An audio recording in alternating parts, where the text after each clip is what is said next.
Hey, it's Gina Duke with She Prayer Journal's Weekend Workshop. So glad to be with you guys today. I've gotten a little bit behind, and as I catch up, you'll hear all the reasons why. One of the reasons is we did some traveling back on April 15th and 16th. So I was actually in Atlanta at the Southeastern, well, I don't know if it's Southeastern or Southeast Planner Con. And so that was so much fun. I took off work on a Friday, and my younger daughter Callie went with us, and my husband went. And so we loaded up and took all of our stuff down there. I decorated a lot of my prayer journals, and we went down there and set up a table, and they just sold like hotcakes. It was funny because at first it seemed like I don't know, 3 or 4 people that walked in our area went to everybody's table except ours. It's like they almost was avoiding us like the plague. And I was like, oh no. And, but then finally, so a group of women came in and they just loved it. And it's like, okay, these are my women. These are the women I'm looking for. Like they got what we were doing and they loved it and they bought books, and it was just the coolest thing. And so we had a really, really good time. We ate dinner at Papa Do's. I have never ate at a Papa Do's, and I think they're in Texas. I think it's a chain, but there's not one in Nashville. And I never ate at a Papa Do's before. I'm telling you, from beginning to end, that was some of the best food I've ever ate. So if you get a chance, you need to treat yourself to that whole experience. Even from waiting in the area, like on the porch with the music. I mean, it's just really cool. It's seafood. It's mostly, I think, seafood. But that almost made the trip worth it in itself. It wasn't even like work. And so I hope to go again, if for nothing else, to eat at Papa Do's. But again, it was great to get with people who loved what we had. So let me share some goodies with you and how I set up for this, coming off of that and coming home and setting up my page for that particular week of April 17th, right after PlannerCon. I got this little cute thing. Look at this. It's from Crafting with Kay. So if you're on Instagram, you might want to look her up, but she makes these, I don't know what you call them, the little paper clips with poofs, but I love that.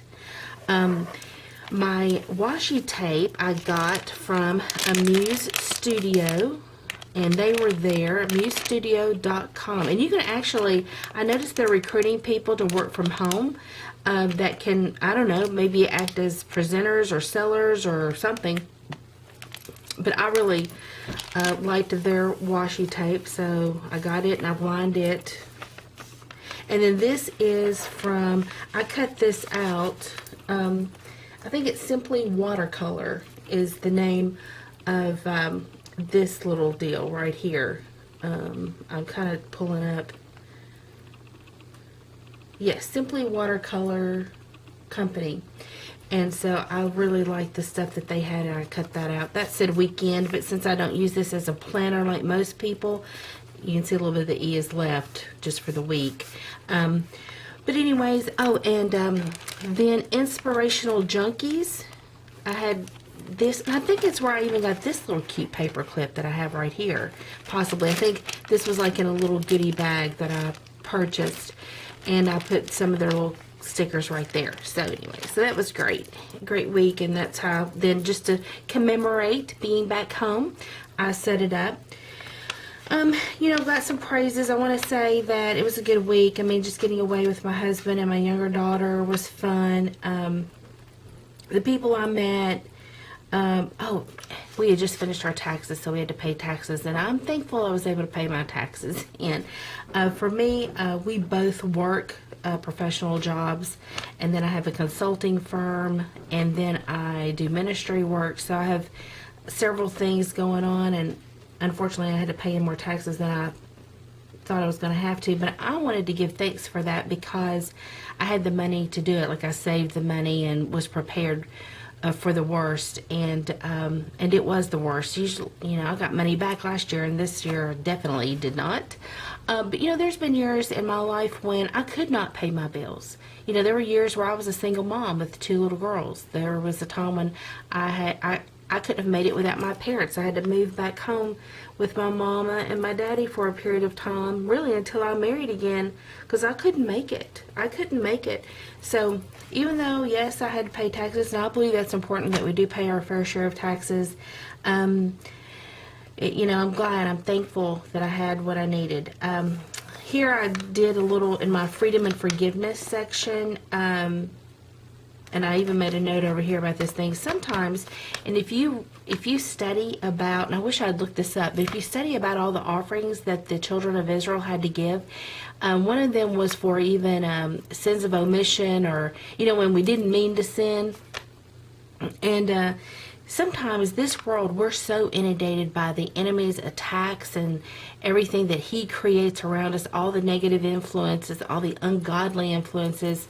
It's hard to navigate through. And my husband he had to stay in Atlanta, and my daughter and I came back because he actually spends a lot of time there on business from time to time. And my daughter went back to college when we got back, and so I hate being alone, and so I invited my daddy to come over and have dinner. My daddy lives across the street from me, so I thought, well, I will have dinner, and there's a movie he's been wanting to watch, which is like a Western type, and he likes a good shoot 'em up, and I thought I'll put that movie on. And so he came over, and we got dinner, and I'm not one of those people that's really diligent about reading reviews, and I did not realize how bad this movie was going to be. And so there were scenes that come up, and what we would do at that point, once we realized what we had gotten ourselves into, is we would just turn the volume down and kind of either take an intermission to go to the restroom, or just really turn away from the TV and have our own conversation until we were sure that part was past. And but it grieved my heart. You know, I mean, I felt crummy, you know, that I picked this movie, and me and my dad are trying to watch it just for the entertainment of just him watching a good shoot 'em up Western. And so there was some repentance, because there's some things I wish I could have unwatched, you know, before you know it, you're in the middle of something and you're like, oh my gosh, let's turn this off, or let's get through this part. And you know, there's just those times when you end up in something before you realize it. And but it grieved my heart, because at the same time, I thought a lot about that afterwards. I thought about, there's people who thought that up, there's people who wrote those scripts, there's people who acted all that stuff, you know, out, and it just reminds me how lost this world is and how much they need Jesus. And I was telling my husband when he got home about it, and I said, you know, thinking back about that one particular thing that was so bad in that movie, I was like, you know, it had nothing to do with the movie. It would have been a great movie had they left a lot of that out. So my dad and I, we navigated through that mess as best we could. But it did. It makes me pray for this world that, you know, that people will come to know Jesus. And, anyways, it's, you know, you live in this world too. It's hard to navigate through some of that stuff sometime. Here's my prayer request for the week, and you can see that the Lord's began answering prayer request. My heart, my passion, things that's going on with me, work. I'm in a turnaround situation, and I work in manufacturing. So if you get hired into a company that has been failing, maybe just that particular, not that the company's failing, but that particular plant is failing, and I specialize a lot in turnarounds and in startups. That is the thing. So it's difficult when you're doing a turnaround, because you feel like you're making progress, and all of a sudden you get a setback, and then you make progress, and it's a setback, and it's always discouraging because your celebrations are short, because then all of a sudden you realize, oh no, we still got a lot more to get straightened out. So just the reality of that, I kind of felt overwhelmed and really was praying, God, I really need your favor. Ambassador notes, these are the people that I, you know, got to comfort or witness to and whatnot. Insights and updates, that's just an update on something I was praying for up here.